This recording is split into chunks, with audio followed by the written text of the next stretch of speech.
What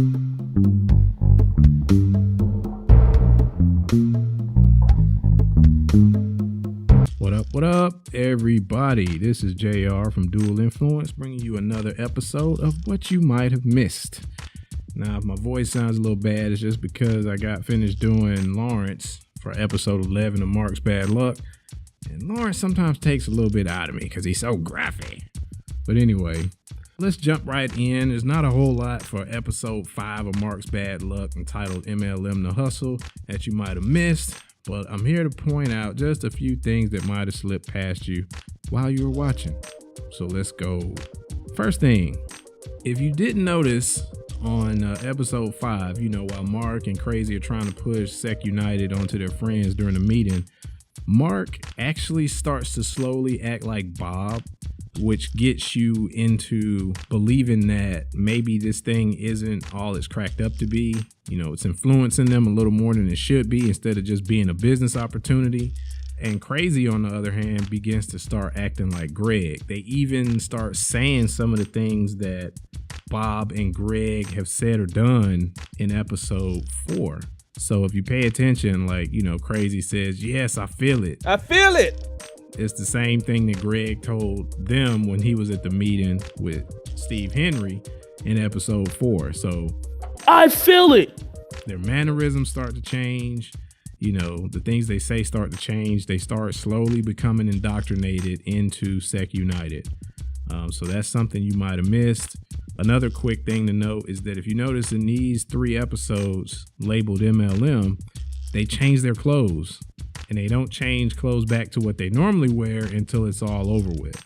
So just a couple things you might have missed. But moving on. The next thing you might have missed is how everyone gets names wrong in this episode, especially Shanqui Shanae. Now, back in episode 4, Shanqui Shanae was, DC made a comment and said, "Oh, Shanqui Shanae, what kind of name?" And from then, it starts kind of like the running joke that nobody can get her ghetto name right, especially Tyler. Because Tyler, calls her Sandwich Puree. I think Sandwich Puree over here is right. That kind of looks My like... My name is Shanqui Shanae, fuck boy. He actually pays the price for calling her by the wrong name later on down the line by getting slapped. Good idea, Sun Queenie Face. So that's just another thing you might have missed. Everyone calling Shanqui Shanae the wrong name. Everybody getting names wrong. Which leads me right into probably the final thing that you might have missed, and we're going to keep this one short, is how Bob calls Tyler Tywin. Everyone, Tywin here. He's calling Tyler by the wrong name just to kind of get under his skin, get back at him for opposing his Sec United ideals and thoughts. But the interesting thing about him calling Tyler Tywin is that in episode 6, which we'll get into more of the next What You Might Have Missed, but in episode 6, Tyler actually has Game of Thrones on his wall in his family room or his living room. So Tyler is a Game of Thrones fan, in addition to having all the, the reverse Batman sign and funny spoof of the Big Bang Theory and Star Wars posters on his wall. Tyler also has Game of Thrones characters on his wall. So just kind of to relate things from one episode to the next, something just as small as calling Tyler by the wrong name may show up down the line differently in another episode. So just to give you guys a quick update on where we are in production, we're working on episode 11. It's all written. Everybody's done their voices. Big shout out to the voice cast. I love my voice cast. They do a tremendous job. And shout out to Vegas. He actually coordinates all the voice sessions, kind of trying to get everybody together so we can record and knock these episodes out. But big shout out to them. Really appreciate the hard work they put in because it makes a difference. It shows in the quality of our episodes, and it really helps. So big shout out to them. But we've done that. I'm almost at the animation phase of episode 11, which is entitled Dad's Bash. Everybody's getting ready to work at the party so that Mark can get money to get out of debt.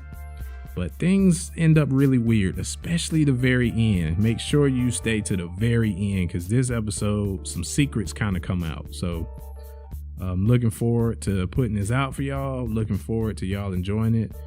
And make sure you hit that subscribe button. Hit the stupid notification button because YouTube doesn't know how to do things properly. And one other note, man, YouTube is really cracking down on folks. I'm sure y'all have seen some of the mess that's been going on with them censoring folks, even taking channels completely offline. Well, I do mean they're hitting everybody because they hit us. About a third of our videos got hit. They're no longer showing ads on them. We're trying to fight them, but you know, it's almost like we're gonna have to do a censored version from here on out and then put an uncensored version maybe on Patreon when we start that up. So we're tossing around ideas on how to keep the uncensored pure content for y'all while still being able to make money and get a return for producing these cartoons for y'all. So stay loyal, subscribe, share, hit us up on social media, Twitter, Facebook, Instagram. And this is JR. I'll be hollering at y'all later.